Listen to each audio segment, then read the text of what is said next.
Good morning, Shilpa ma'am. Can you hear me? Yeah, now I can hear you. Good morning. Good morning, ma'am. Thank you so much, ma'am, for accepting our invitation. Ma'am, can you please switch on your camera?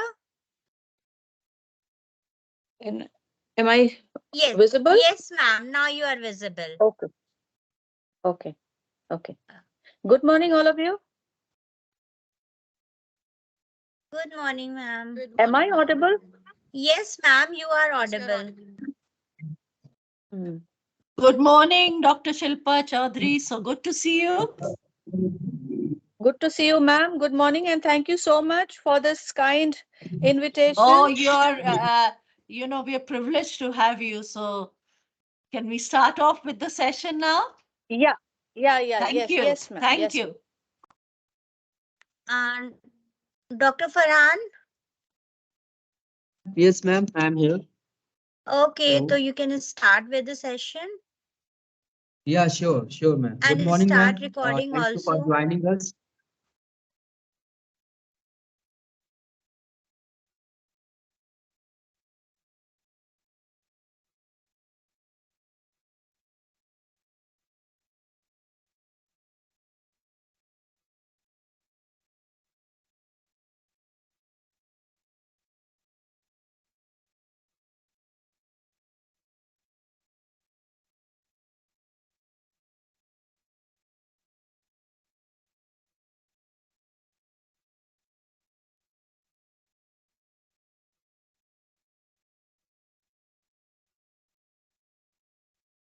You're on mute, Dr. Farhan.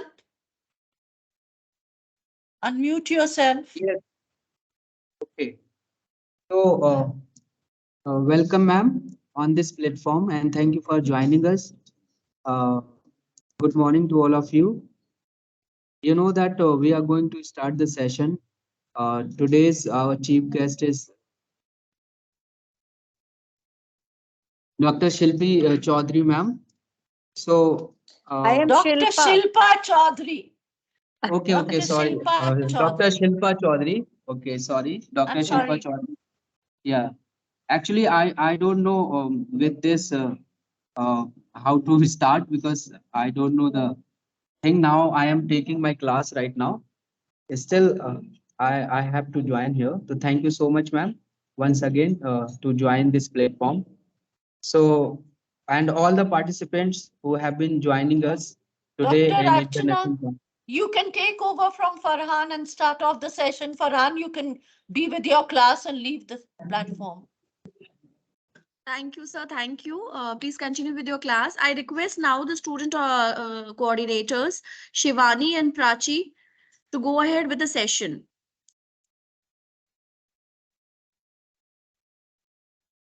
Shivani and Prachi. Good Yes, Prachi. morning. Indian philosopher Swami Vivekananda once said, education is the manifestation of the perfection already in man.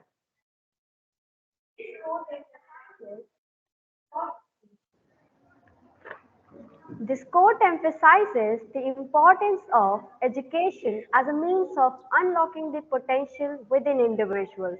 According to Vivekananda, education is not simply the acquisition of knowledge, but the manifestation of what is already inside us. Good morning, esteemed faculty, respected guests, and students. I, Shivani Pal, with my co-host Prachi Priya from Amity School of Languages, Amity University, Lucknow campus, extend a warm welcome to this noteworthy 11th International Conference on Emerging Trends in Social Sciences and Humanities. The 11th International Conference, held on 23rd January 2022, was truly remarkable. All aspects were meticulously organized. The presentations were not only insightful but also thoughtful. The esteemed speaker, Dr. Ashwin Sandavalar, delivered outstanding speech.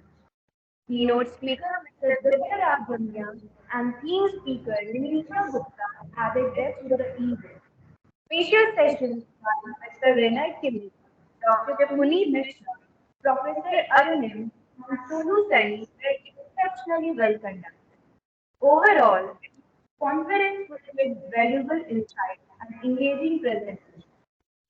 It is a great pleasure to introduce our Honorable Director of Amity School of Languages, Dr. Kumkum Ray. Her academic journey from Lady Sri Ram College, Delhi University, to a distinguished PhD on Henry Louis Vivant Diorisio truly inspiring. With 46 years of teaching experience, she is not only a professor but also founding member and director of a language school. I request our director Kunku Ray to share few words of wisdom with us.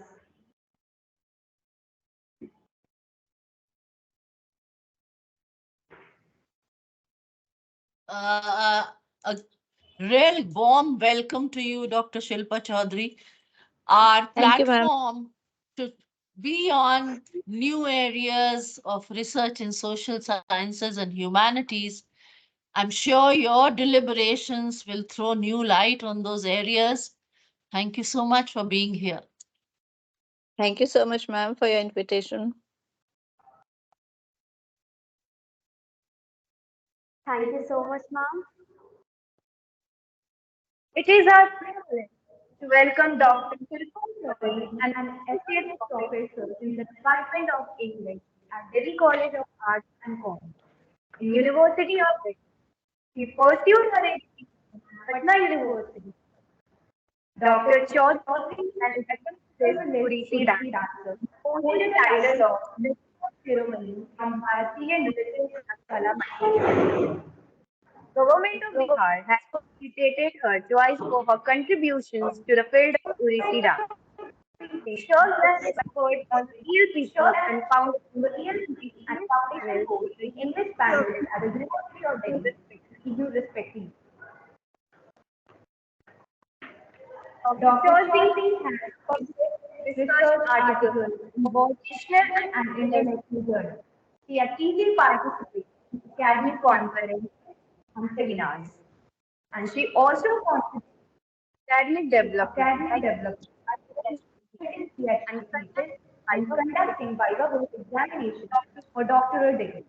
Her area of interest includes Prachi, book grammar and Prachi, the sorry to intervene, beta. Just a second. I would like to make a correction here, beta. Please switch off one of your mic because it is disturbing and it's echoing. Okay. Once one person is speaking, please keep the other mic off. All right. So your voice will be more audible. All right. Dr. Shilpa Chaudhary's presence here today is a testament to the commitment we share to the pursuit of excellence in academia. And we are confident that the discussions from this conference will propel us towards new horizons of understanding.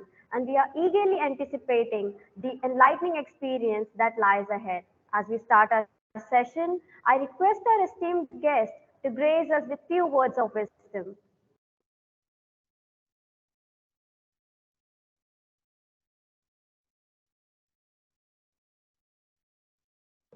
Ma'am, please unmute yourself. Shilpa, ma'am, please unmute yourself. Thank you. Okay. Is it okay? Okay. Thank you, Shivani. Yes, ma'am. Thank you. And first and foremost, I would like to thank Professor Ray for inviting me. It is so kind of her. And thank you, Prachi, for such kind words. A very good morning to all of you, all the speakers present from all the parts of the country, various parts of the country. And without, much saying much, we would just like to start the session. It's already time. So I would like to invite the first speaker. But before that, just a kind reminder to all of you, you have 5 minutes with you. So you have to speak in that. So please adhere to that time limit so that we can complete the session on time. Okay. So all the best to all of you and welcome once again. The first speaker that we have, can we start the session, Shivani? Thank you so much, ma'am. Okay. The first speaker Before that we calling have is this Muthu Aishwarya from Government Arts College. Hello, ma'am. Good morning.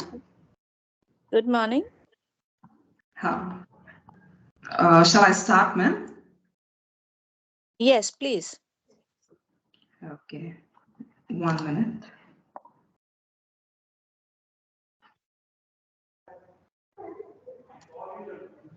One more thing, it is to be noted that any doubts and queries would be discussed at the end of the session. So 1 minute, ma'am. I'll just share my PPT.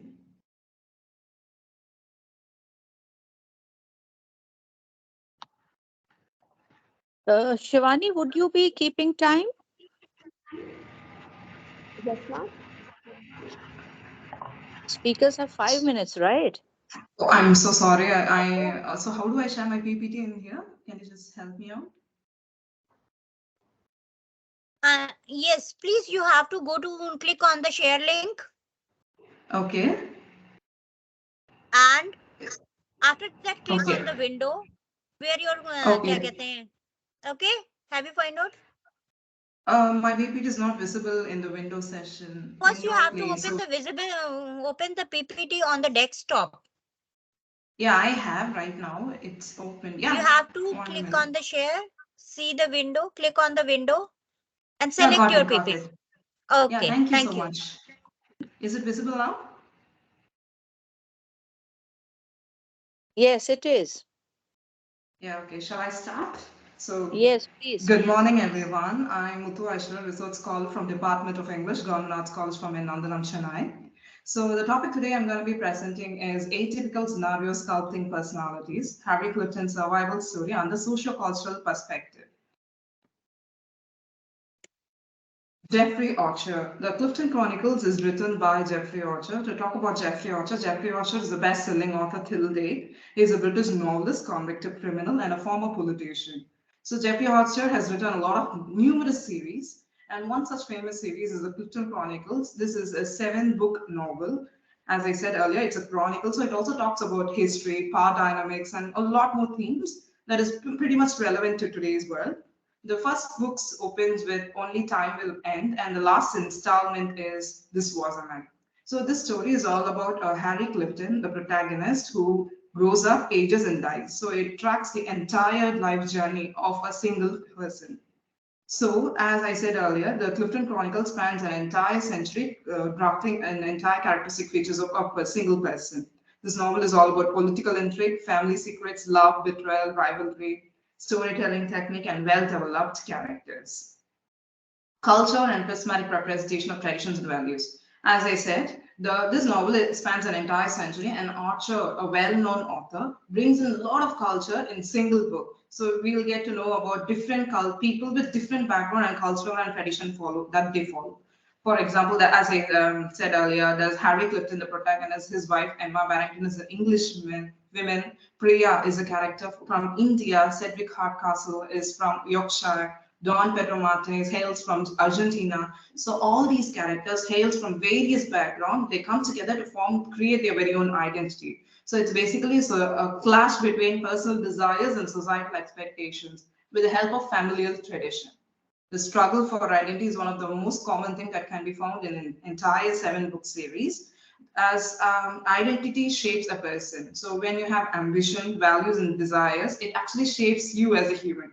So that while shaping such things, influence of family plays a very important role. For example, the upcoming modernity that can be found. And this novel is situated in the 20th century. So 20th century is actually a century of war. There were First World War, Second World War, Great Depression, Cold War, and many more societal upheaval did happen at that time. So there's a contrast between the war and post-war zone. So it brings in the facets of British society along with another culture followed from various countries, as in cultures from Argentina, cultures from India. When you're talking about India, cultures from India, as in India just got independence around 1947. So the post after the independence, the entire mindset of the people was pretty much different compared to before war. So Archer uses this to bring in and shape the term called culture to create a plot line that is pretty much relevant to today's world. So there's a difference in cultural practices and societal norms. The culture is often clashes and makes the story to move forward. The anxiety that is pretty much found in the Clifton Chronicles, the traditional values and upcoming modernity is a very good example for molding a person's identity in today's world. Transporting in and across the Atlantic. The environment reflects the economic change and various historical events. As this novel is set against a war backdrop and his other historical problems, the cultural background that these characters bring out serves as an insight for the readers to understand what exactly happened during at that time. So there are war side effects. There are something called traumatic fear. It leaves a never-ending mark on the characters. War, annexation, and other countries are part of the traditions that these monarchs have followed. Revolution and urbanization. There are a lot of factors that influences us as a person. So one is revolution and urbanization. In English, the Industrial Revolution played a very important role in changing the perfections and perspectives of the culture and landscape. So it influences both rural and urban. Archer showcases the struggles that his character undergoes due to the rapid urbanization as they try to cherish the safeguards of their own. The interplay between culture and identity molds the character's sense of belongingness. For example, there's something called adaptation and resilience. The characters like Emma, Harry, Sebastian, their son Sebastian, exhibit traits of resilience as they try to adapt to the new culture. After post-war, there something evolved, and there's also something called R squared, renewal and reconstruction. So people started to understand what literally happened. They started to accept. They started to adapt to the new world. So the human spirit that made the country prosper is something very highly recommendable. The connection between environment and identity is a very important and it's forever entangled connection. Archer beautifully manages to maintain the idea that culture, as most of his characters are from different backgrounds, yet they come together to make their very own identity. And as I said, the Sebastian Clifton is the son of Harry, the protagonist, and his wife Emma. Sebastian falls in love with a girl called Priya, and she's from India. So, and basically, Indian parents don't accept foreigners. At that time, it was also India got independence, and it was something very differently projected cultural norms. So, her father opposed an Englishman to be married to her daughter. So Sebastian plans to elope with Priya, but then he hires some henchmen and shoots him, and Priya comes in between and takes up the bullet and dies instantly. So Sebastian, who's of different ambition, he goes against the societal expectation and challenges his very own environment in order to create his very own personal identity, along with the love he had towards Priya. And cultural preservation and environmental responsibility. This entire saga serves as a pathetic reminder for us to cherish and safeguard our cultural heritage, as well as to take energetic measures to protect our environment for future generations. Cultural conservation and admiration. The Clifton Chronicle motivates readers to value their very own cultural roots and to admire the diversity that enriches each society.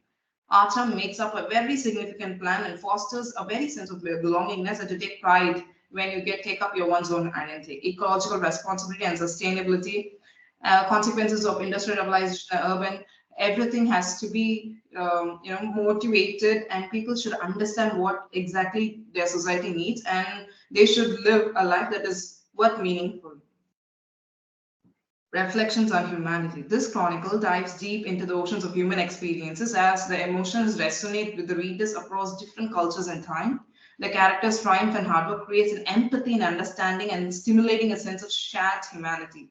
Obviously, as this is a chronicle, it talks about the themes of love, betrayal, redemption, power struggle, determination, ambition, inspirations, and so on. The love and betrayal are something that two inseparable facets that are closely knitted in this novel. The emotion that these characters experience is filled with arttakes demonstrating universality of human experiences. It brings and it is constructed in such a way that it resonates with the readers, as in the experiences of each and every experience that a protagonist undergoes is quite resonating with readers, as it is a story of a docker boy falling in love with a woman whose family owns the dog. It's basically from the Black Streets to the opulent estates of aristocracy. So this is the entire plot line that this novel revolves around. The quest for identity is something that can be equally valued, and it has been influenced by the culture and the historical events of this novel. societal perspectives, and empathy. The Clifton Chronicles is filled with diverse cultural aspects and various historical events. The very breaking stereotypical love between Priya and Sebastian is one such example for it. The cultivating empathy and historical struggles. The Chronicles expose readers to various struggles, emotional turmoil, and past generation. It helps the readers to understand the characters' lives, nurtures everyone, and it helps them to understand the history of what we are in today. Conclusion. Thus, Geoffrey Archer's Clifton Chronicles stands as literary triumph, knitting threads of culture and environment to create a very unique tapestry. Through various emotion and diverse setting of this character, the series lends profound insight that has a major impact on culture and environment, on individual destinies. This epic saga has left an enduring legacy, inspiring readers to get themselves engaged in global conservation, on cultural appreciation, environmental growth, and universal aspect of human experiences. The series is a powerful reminder that culture, heritage, and environmental sustainability is not an isolated content, but they are interconnected as it shapes our identity in the world where we live in. Thank you so much. Thank you, Muthu. Thank Ashwarya. Our next speaker is Himanshu Singha from Raiganj University. Yes, ma'am, I'm here.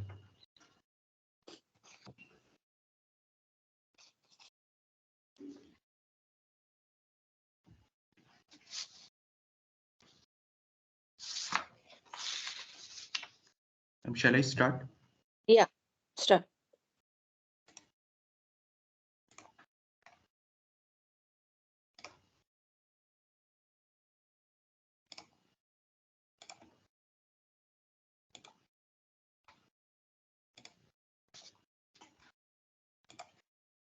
So good morning, everyone. I am Himanshu Shingo from Raiganj University, and the title of my paper is Breaking Bad and the Lunchbox: A Gastronomical Analysis and Exploration of the Changing Paradigm of Food Consumption.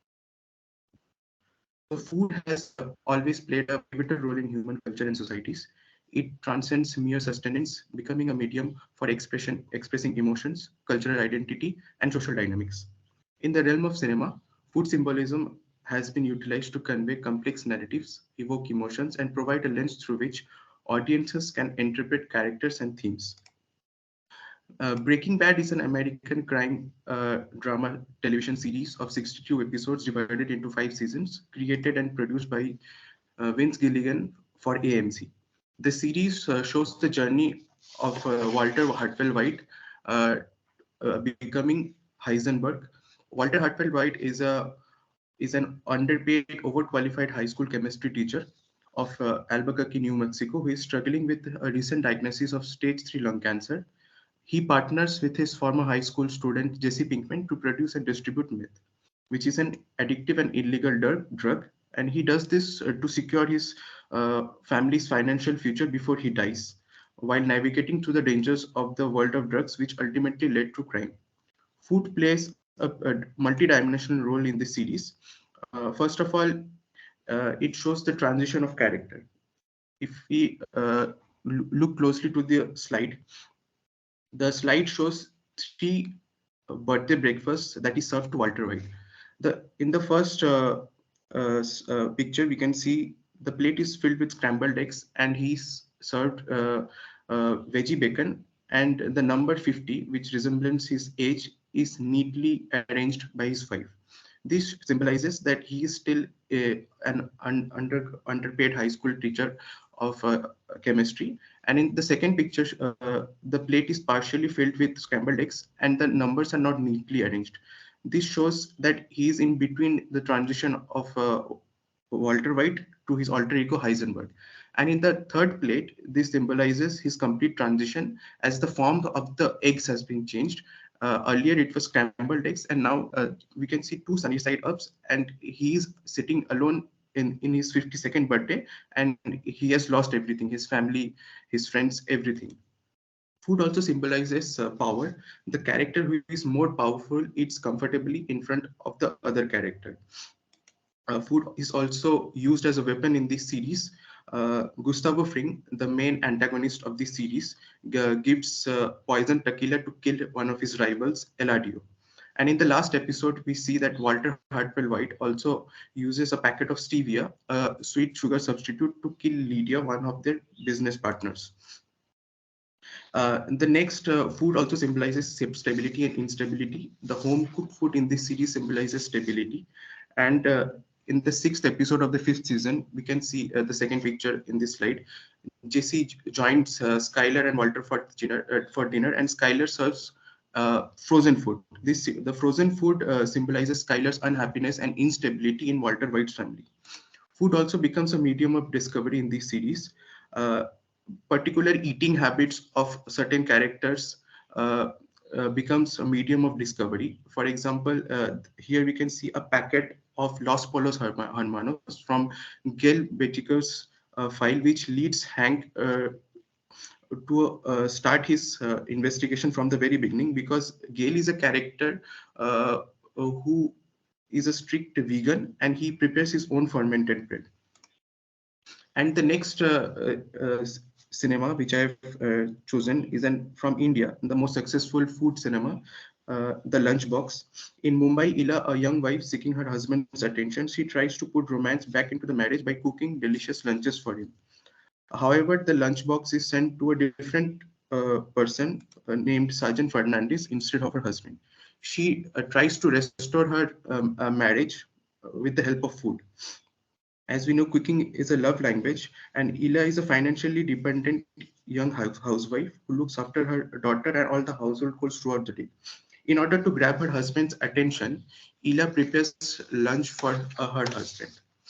Uh, Food also becomes a medium for establishing friendship. The act of sharing food between Sergeant Fernandez and his subordinate Sheikh builds a strong relationship between them, and later they became good friends.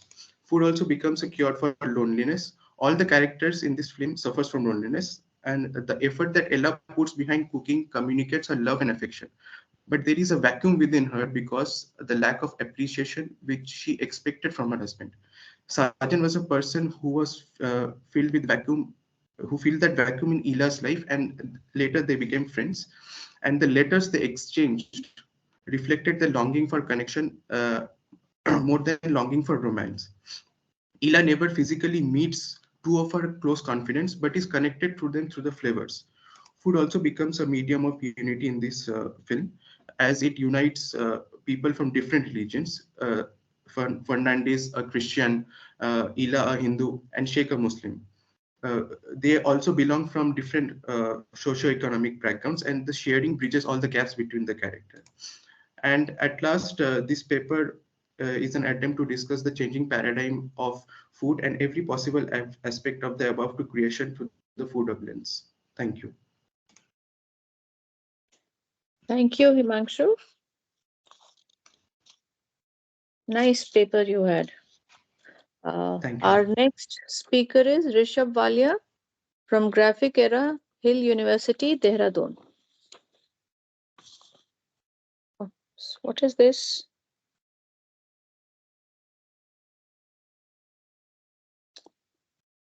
What did I do?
I'm sorry, something went wrong.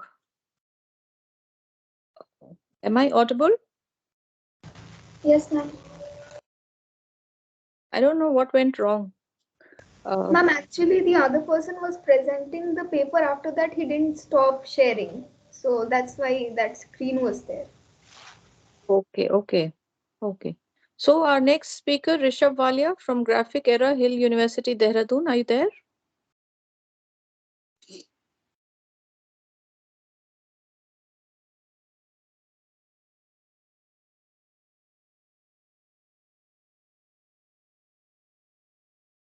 Rishabh Walia, I think he's not there.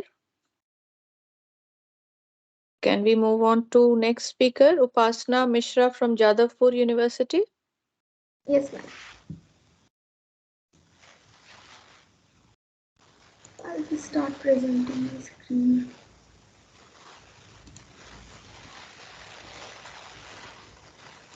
Is it visible? Yes, it is. Okay. Hi everyone, my name is Upasana Mishra and I have been studying masters and bachelors in Jadavpur University. I am from Kolkata, West Bengal. So my paper is titled Tribal Communities and Multiculturalism, Challenges and Empowerment. So in this particular area, the paper which I am talking about, it deals with multiculturalism. So tribal communities in India stand as pillars of the nation's rich cultural mosaic, intricately weaving a tapestry of diverse traditions and lifestyles that contribute profoundly to the country's unique socio-cultural fabric. This integral part of India's identity has not been without challenges. Now, historically, we see marginalization and exploitation of tribal communities have left an indelible mark on the socio-economic landscape. Discriminatory policies and the alienation of traditional lands have led to enduring disparities, casting a shadow on the economic, social, as well as cultural well being of the tribal populations. However, it is essential to view these historical challenges within the broader context of multiculturalism, recognizing that the unique contributions of tribal communities are an integral part of India's rich diversity. Now, when we talk about multiculturalism, what is exactly multiculturalism? Multiculturalism actually refers to the coexistence of multiple cultures. So, if you see India, in India we have different cultures in different parts of the state. Even within the state, we have people practicing different cultures, belonging to different religions, existing in a coherent society. So, coexistence of different cultures within a single society and to the policies and practices that promote the coexistence is actually called multiculturalism. Now, multiculturalism has been playing an important factor in the country's policies and laws. Culture, as such, encompasses every other aspect of our behavior. The relationships we have with others, the customs, the roles, how we behave, and how we respond to certain things. That is all embedded in our culture. Now, in India, we have major tribes residing in every other part of India. So, this is a map which actually represents the tribes and where they actually reside. And these are the areas in a Google Map view to make you understand better. Now, tribal societies, if we see, they have undergone a transformation from homogeneity to a significant level of heterogeneity. Initially, there existed a clear professional demarcation within the tribal communities. Even within the same society, individuals engaged in diverse occupations ranging from farming, landless agricultural laborers, mine workers, and industrial workers, to those pursuing professions such as lawyers, teachers, and so on. This occupational diversity has not only led to a multifaceted tribal society, but has also given rise to a complex social hierarchy based on class distinctions. If we see qualitatively as well as quantitatively, there has been this hierarchy existing in our society. However, the gap between the constitutional assurances and actual practices is glaring. The promises made in the constitutional laws and statutes often diverge with the harsh realities faced by tribal communities. This disparity is particularly pronounced when dealing with reluctant, marginalized, outnumbered groups like the tribes in India. Their fate is contingent on the goodwill of the larger Indian society, especially in its leadership. Despite post-independence India enacting robust provisions and legislations for the defense, well-being and empowerment and advancement of the tribal people, the actual implementation, when it comes to the reality, it falls short. Tribes today grapple with scarcity, repression, exploitation, intolerance and injustice in the nearly every facet of life. The government's response to the tribulations of tribes has unfortunately been either indifferent, apathetic, or even antagonistic. Socioeconomic disparities, if we see, they have actually played a great role since historical times, leading to the discrimination and alienation of tribal communities from their own traditional lands. The governmental approaches to tribal welfare, both historical and contemporary, constitute a critical aspect of the broader examination. The intrinsic relationship between tribal cultures and the natural environment serves as a pivotal focus in understanding the dynamics of tribal communities. Now, if we talk about traditional ecological knowledge, the holistic understanding, now traditional economic knowledge has led tribal communities to possess a holistic understanding of the ecosystems, emphasizing the intricate interdependence of nature, culture, and spirituality.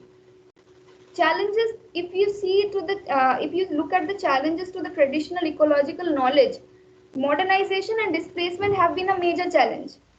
The removal of people from their own traditional soil, and under this rapid modernization, tribal communities face threats of displacement and cultural erosion. Then there's exploitation of tribal lands for developmental projects and resource extraction, which poses a severe challenge to sustainable practice.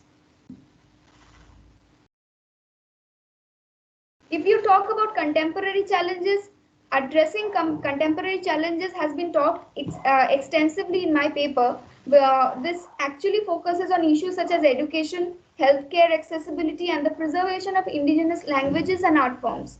It investigates the role of education in empowering tribal youth, the importance of culturally sensitive healthcare interventions, and efforts to revitalize and safeguard traditional knowledge systems. By concluding, I would just say that the intertwining of traditional ecological knowledge and sustainable practice among tribal communities in India represents a reservoir of wisdom that transcends time. Preserving and integrating this knowledge into contemporary conservation efforts not only safeguards the unique cultural heritage of these communities but also provides a blueprint for sustainable living in an ever-changing world. Navigating these contemporary challenges faced by tribal communities in India requires a multifaceted approach firmly grounded in the principles of multiculturalism. By acknowledging these diverse cultural identities of these communities, implementing inclusive policies and fostering collaborative initiatives, India can truly aspire to build a more equitable and culturally rich society. Through these interventions, the nation can actually ensure that the vibrant tapestry of tribal cultures remains an integral part of India's multicultural narrative, contributing to the collective prosperity and diversity of the nation. Thank you.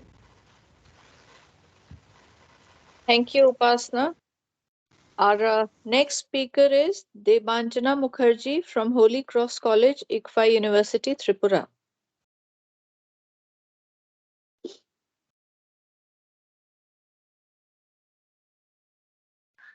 Please unmute yourself.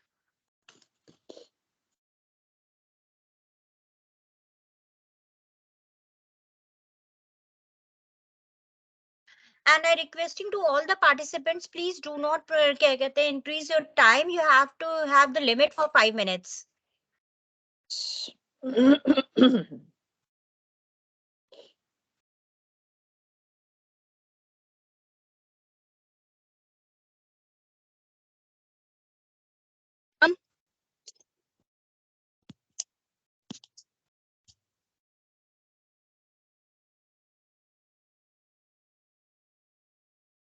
Um, Good morning, ma'am. Good morning. Good morning. Ma'am, is my screen visible? No, it's visible, but the content is not showing. Now you have to click on the content. Yes, now. Oh, thank you so much. Uh, Today I'll be sharing a comparative analysis on perceived support, locus of control, and suicidal ideation between, and it is a comparative study between the LGBT community and heterosexual community of Tripura. So these are the contents. Now, as we all know, the suicide is one of the prominent and one of the main reasons. If I talk about the numberings, it's the third leading cause according to WHO, and it's increasing day by day. Since 2019, we have seen a surge in the suicidal rates within the age range of 15 to 29. Uh, National Crime Record Bureau have given data that by 2022 there is a great increase in the rate of suicidal attempts and suicidal tendencies. If we go by the data provided in 2000, as published in 2022 by NCRB, 1.71 lakh suicides were recorded last year as a registered 4.2% increase over 2021 and a jump of 27% compared to 2018. The data also showed the rate of suicide as per 1 lakh has increased to 12.4 in 2022 as compared to 10.2 in last 5 years. If we go by the statistics as provided by National Crime NCBR, we would be able to see that each and every state has their own suicidal rates. And today I'll be specifically talking about Tripura, one of the northeastern states, and it has seen a tremendous change in different aspects of it. And recently, the suicidal rate, it has increased to 17.3, and which is more than the average suicidal rate of all over India. And if we talk by the position all over India, it is 12. It's in the 7th position. The total suicidal rates or suicidal cases that has been recorded is 771 in 2021. If we talk about the people who are in the high risk of committing suicide or having suicidal tendencies, World Health Organization has noted that people belonging from indigenous groups, LGBT individuals, refugees, migrants, prisoners, they are in the most critical areas of committing suicides. Additionally, International Institute of Suicidal Prevention in 2023 has mentioned in their report that same people who are facing prejudices like LGBT communities, prisoners, immigrants, refugees, and indigenous people have reported to commit suicide more as compared to people who are not facing this kind of stigmas. Now, why I have chosen this topic, because it has been seen that in the NCBR data also, that in different organizations worldwide, people are talking about the LGBT community and their crisis, mental crisis, their struggle for existence, their understanding of mental health. But certainly, Indian statistics are showing that there is a lack of suicidal ideation or understanding. So my present study tries to understand what is the present condition of Tripura and the people who are identifying them as LGBT or LGBT community or the homosexuals. Now, I'll directly go to the methodology part. For the methodology, for the participants, as my today's community, the homosexual community that I have chosen, I have used snowball technique for sampling because as we all know that social prejudices and stigmas are there, and because of that reason, many people are not easily able to showcase their identity or social sexual orientation. And the age range of the participants were 22 to 30. The inclusion criteria where participants must be between the age of 20 to 38 years. Individual must identify themselves as LGBT community or as heterosexual because it's a comparative study. Participant must be a resident of Tripura. exclusion criteria were also there. People having psychiatric problems, not having the knowledge of English, individual must be identified either as if they are part of transgender community. It is one of my limitations also, as I was not able to take the permission from the transgender community for taking their data. The instruments that I have used, first I have provided the personal information and the demographic variables. Then I have used GHQ12 for ruling out whether they are having any psychiatric problem or not. Then multi-dimensional scale for perceived social support have been provided to them. Then locus of control was given, scale was provided, and lastly, Beck scale for suicidal ideation was provided to them. Um, for the recruitment of the participants, we have contacted with many social organizations who are working for the LGBT communities. These participants were asked whether they are able or they are comfortable with the study or not, and their consent were taken. Uh, in the survey, printed questionnaires were provided to them. These are the variables: locus of control, perceived support, sexual orientation, and we are seeing the impact of these three variables on suicidal ideation. Just a small briefing about locus of control. It is basically a trend of personality through which we decide our course of action. If a person, it is of two types, external and internal. If a person identifies the external locus of control, the person will be affected by the uh, thoughts or the stigmas or the prejudices of the society, and their work will be completely depending on the society rather than depending on their choices and their happiness. Perceived support. Support is something that is being perceived, whether it is given or it is actually not there, but it's completely mental that how we perceive the society. Sexual orientation, as we all know, that how do we see ourselves. And this study tries to understand the relation between the locus of control, perceived support, and sexual orientation. The statistical analysis that has been used, regression analysis, correlation, and t-test. Now, here the data are being shown in the tabular form.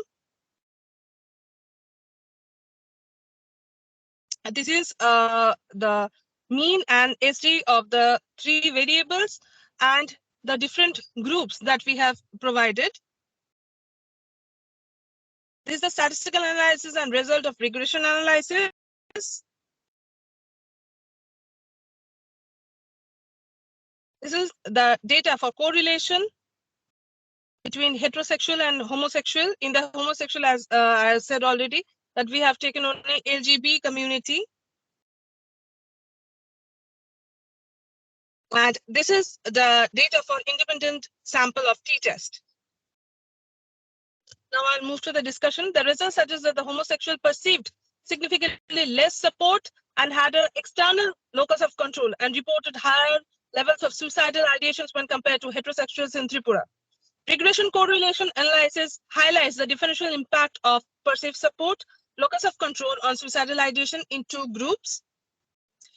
The results of the study also align with those of mayors and also how stigma discriminates. Discrimination generates a stressful social impact on their and impairs their mental health. Ramchandra's study also highlights how lesbian, gay, and bisexuals, adults in nearby ages, races, ethnicity, categories have of socialization, plans, and attempts to respond with the as kind of adults. For the limitations, the study has used a small sample as snowballing technique was used. As the community is still trying to break the barriers and to get out of that stigma, and it's just developing right now. The time wasn't matter because we were not able to get each and every person, and the data is only confined to the participants of Tripura. Only and as all the questionnaires were in English, so we were not able to get in Devanshina, close or I think you should talk with stick the. to the time limit. Yes, ma'am. Yes, I'm ma'am. almost done, Time and is now I up. would like to highlight the implications. The study will give a glimpse of the mental health of the LGBT community. The study will also shed a light on the mental health status of the heterosexual members of the Tripura. Findings will also help the social workers, psychologists, psychiatrists, and also the agencies to help the LGBT communities, and their mental health will be developed.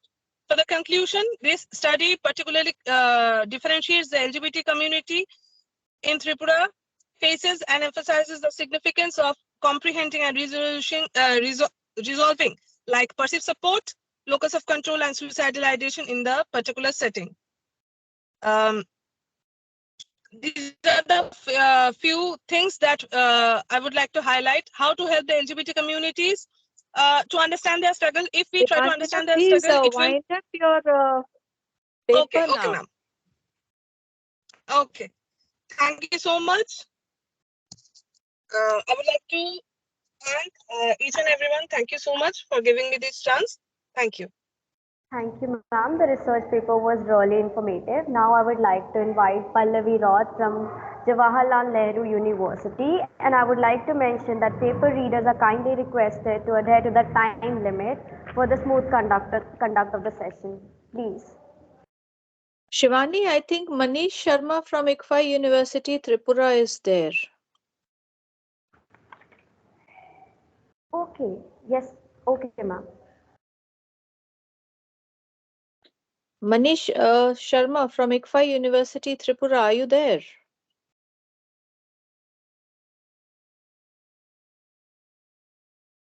Left? Okay. Shivani, please proceed next. Yeah, Shiva. Pallavi Pallavi Roth Raut from Jawaharlal Nehru University. University.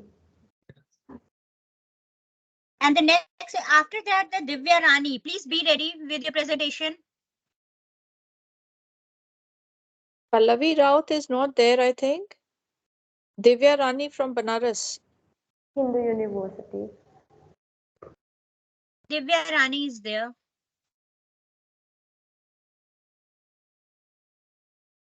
Divya Rani, Banaras Hindu University, Varanasi. Shreya, oh sorry, Prachi, please call her.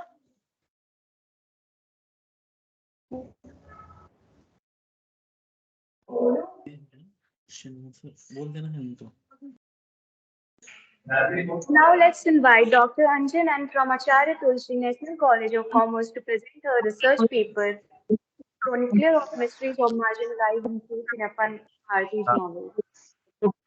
Good morning, ma'am. Good morning. Uh, are you audible, ma'am? Yes, you Yes, are we can audible. hear. Thank you, ma'am. Thank you. My name is Anjan, Dr. Anjan from Shivamogga, Karnataka, ma'am. My topic is a chronicle sufferings of humanity in Chinnappa Bharati's novels. Chinnappa Bharati is one of the popular writers on the progressive art and literature front in Tamil Nadu. He has written 4 novels so far, and it's When Will We Get Land? It's first published in 1958, and Dagam, Thirst in 1976, Sangam in 1985, and Sarkara, it is Sugar, it translated in English in 1991. So the novels has always two part. In the first part, the relationship between the landlord and the peasant dependent him. So they dealt with. So the story revolves around Kuruvayu in peasants Dr. is Shilpa by Chaudhary. Tamil Nadu, especially Chinnappa Bharati's novels clearly shows that a class conscious among the exploited masses of is one no use unless it becomes an organized physical force gained by the most advanced ideology and politics of the proletariat. So the tiling masses suffer and suffer under the yoke of age-old feudalism and even bonded slavery is as happens in Tangam. So the exploiters and reach even the remote Kolli hills and do not spare the tribals or of those ills as we see in the Sangam and the Sarkar. The peasants are exploited by the capitalist landlord combines. So actually, the present study, the reality of exploitation has been the theme of as Chinnappa Bharati's novels, and the present social setup. The poor people have live in like animals. It is a striking future of the novels of Chinnappa Bharati's. That is the conditions of the poor compelled him to use animal and imagery in the narrative. So the whole discourse convey its meaning through the use of a metaphor, which suggests that there is no difference between the life of a poor and the animals around them. So, for the example, it in the opening chapter of the Dangam, hungry, weary, and fatigue farmers are compared to bullocks. So they look like bullocks returning after the grilling sign of drawing water from the wells. And it is the morning when Marappa and members of this family get up. The writer uses again animal imagery. The cocks crowd intermittently, every living being was getting ready for the day. So the thirst life of must be same all animals. So here that shows that to all the novels, most of his works focused on how the peasants are working class peoples are represented, different classes of people who are overwhelmingly at the root of things. All the works are mentioned here. So one might naturally recall a similar narrative situation occurring in one of the landmark in the world of fiction of the subcontinent, namely The Boatman of Padma by Manik Bandopadhyaya, a pioneer exponent of social realism in the world of Bengali fiction. The passage is also quoted about as indeed the same ring of a truth of simplicity and classicism. The quite having some of other conditions or connotations as well. For examples, here one might take account of a sweep and variety of characters and juxtapositions of a man and nature is all the conflict of the forces operating both on the objective and subjective planes.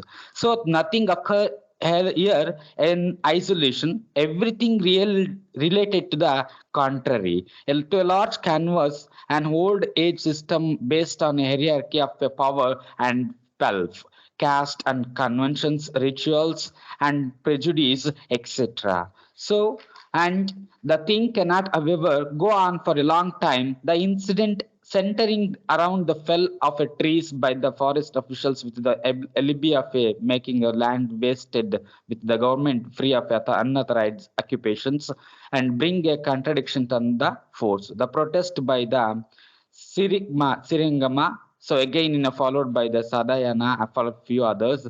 The few of found comrades among them ended in their detentions jail were in comment of with the Kumar. So actually, so what I am going to find out here, that Chinnappa Bharati novels of tomorrow, an artist with a firm faith in the future, with the thought might elude use and now a bond to be conquered someday in course of time.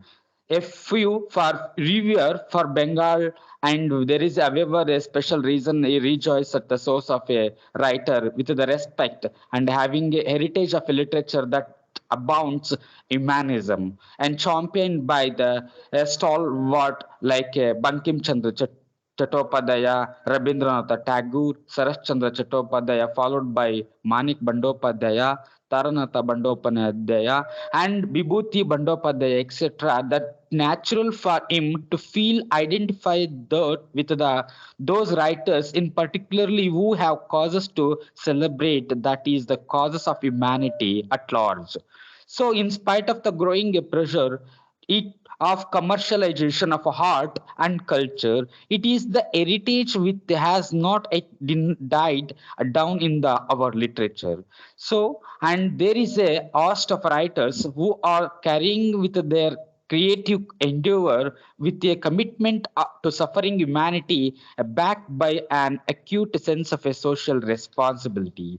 So Chinnappa Bharati belongs to the same school of artists fraternity dedicated a new Indian literature noted to the life of a people, and his three novels above thus assume virtually character of a trilogy mainly because of his basic unit of theme and the theme of a struggle for vast social transformation. One may only with the institution like a Sahitya Academy, National Book Trust, and would someday come award with the translations of this regional language and contribute to the much vast task of a emotional integration. And this is my presentation, ma'am. Thank you so much for giving me a wonderful opportunity to present my paper. Thank you. Miss Yes. Divya Rani. Yes, ma'am. Please continue.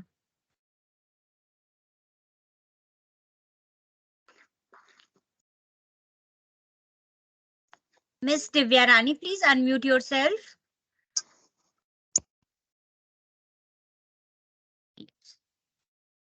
Anchors? Yes, ma'am. Thank you Yes, please so much continue. for the informative presentation.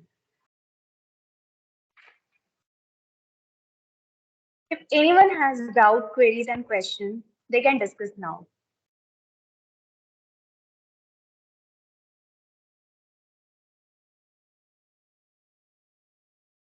Is Miss Divya Rani not here? Ma'am, she's presenting. This is her.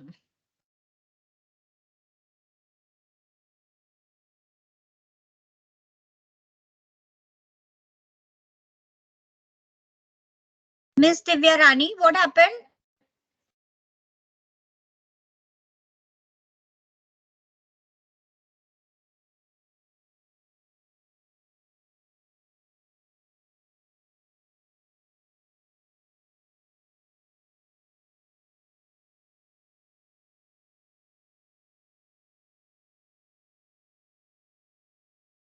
Miss Divya Rani, anything wrong?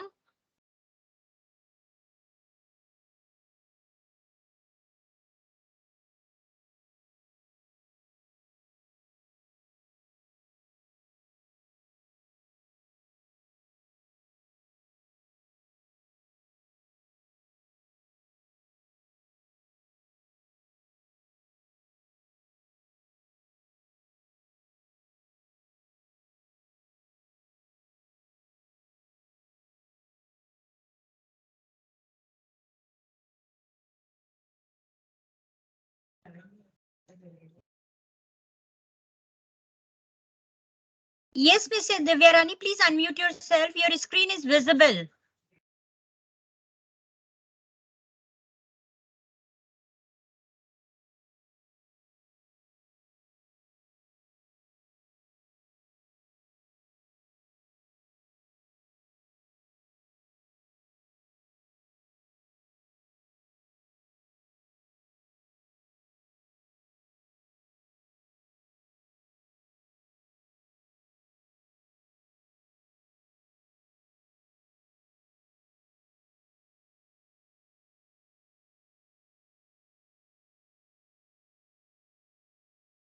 Miss Divya Rani, if you're facing any problem, you can present your paper in the next session, either 2A or 2B.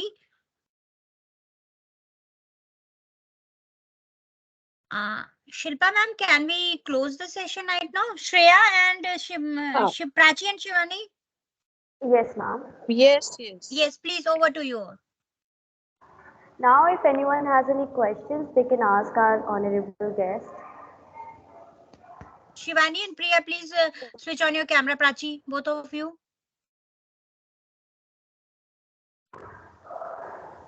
Visible नहीं है ना? Before they ask anything, let me just congratulate all the speakers that all of them have spoken very well. Muthu Aishwarya has given very clear picture of the society through her article, through her paper, and very nicely she has shown how literature works as a reflection of society. And Himanshu Very nicely, you have talked about food as a medium of so many things. Breaking Bad and the Lunchbox, a very nice movie. Very nice paper you had, Himanshu. And Upasana Mishra again has spoken very well about the tribal community, multiculturalism. She has talked about multiculturalism very nicely, holistic understanding. Just one thing I would like to ask you, Upasana, when you said about multiculturalism, different cultures living you know, together in the society, and you talked about religion. Do you think religion is you know, religion can be seen affecting multiculturalism or region? What do you think is more important nowadays? Ma'am, according to me, I think yes, religion has its positives and negatives as well. It depends on the people how you want to, you know, No, stick to you were talking about multiculturalism, Upasana. So I'm it. talking like different cultures we have in the society. What do Yes. you think affects more to the culture of people, religion or region? Ma'am, according to me, it's the religion. Okay, okay, okay. Thank you, ma'am. Devanjana, again, your paper was very nice. You talked about LGBT and the societal rate that you spoke about. We have so many cases in Delhi also, but very nice paper, very nice paper. And then we had Dr. Anjan Yes, from ma'am. Shivamoga, Karnataka. Very nice paper again. So all the papers were very nice, very well done. Thank you so much, ma'am.